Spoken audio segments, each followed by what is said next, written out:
What if the world you're experiencing isn't just shaping your thoughts? What if your thoughts are helping shape the world you experience?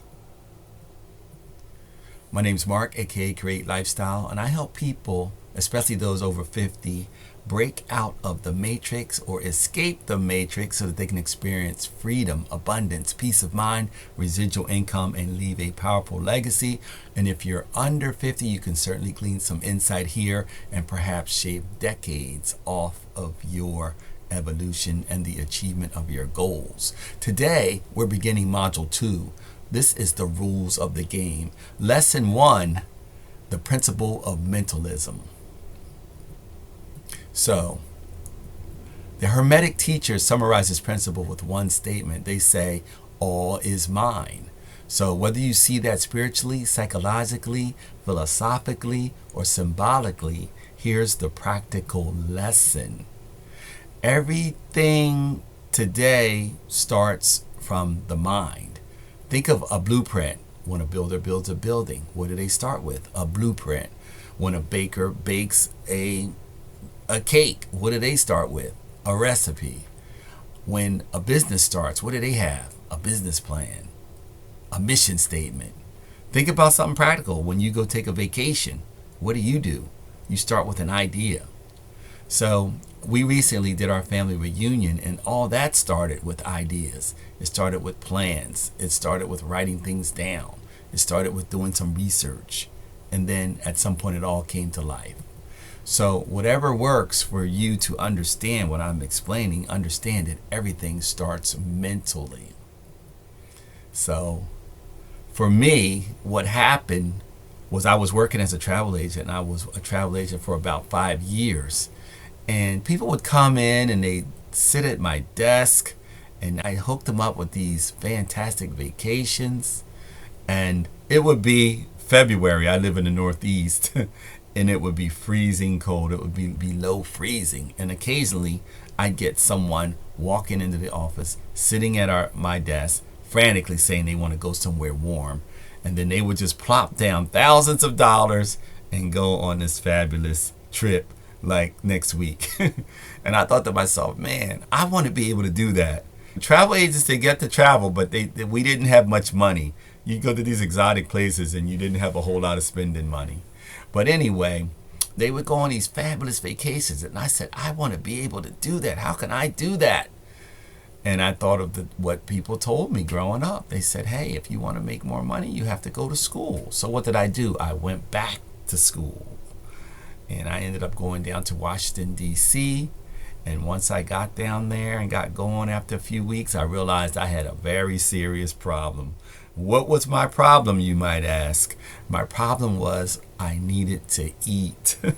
So I had to get a job to help me get through school.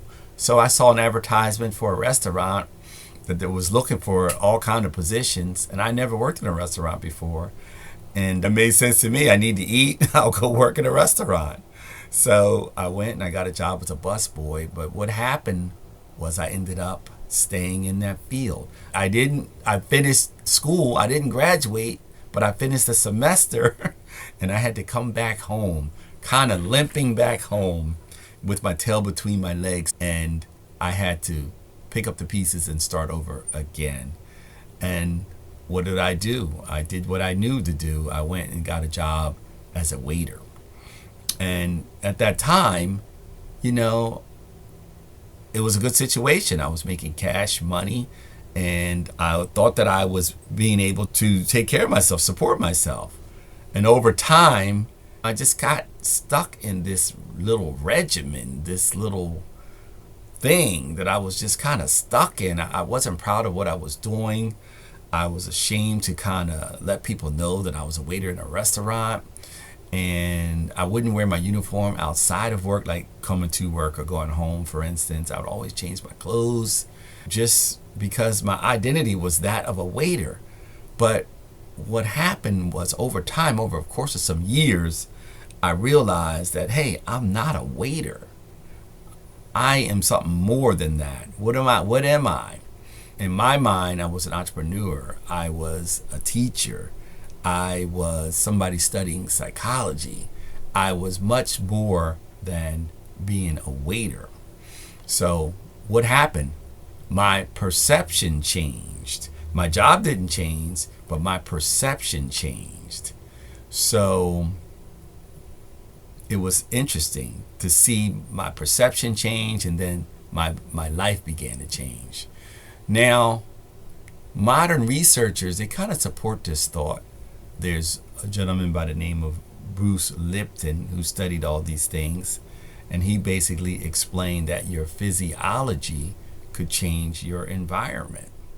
And then Maxwell Maltz, he was a plastic surgeon, and he realized when he worked on people and their physiology changed, it changed the way that they performed. And that was quite interesting. So let me ask you a question. Carry a notebook or write it in your phone, a journal, and observe your thoughts. Let's try an experiment.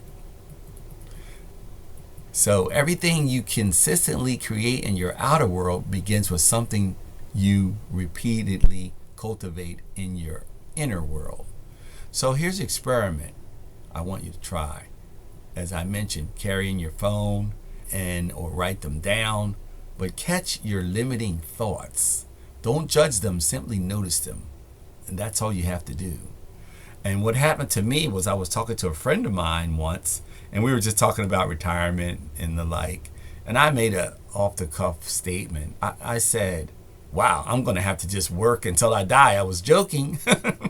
But I guess there was some seriousness beyond that. And he caught me. And so that was an inner thought that I had. And here I am. I'm the one teaching these principles and concepts, but a friend of mine caught this thought. Where did that thought come from? So that's what I want you to do in your experiment. I want you to watch your thoughts and catch these thoughts. And when you do, ask yourself, where did these thoughts come from? Don't judge it, just notice it. So understand that the principle of mentalism is not asking you to ignore reality.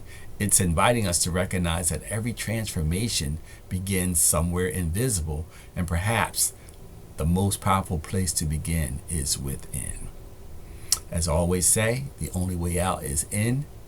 Peace, one love, and control your destiny.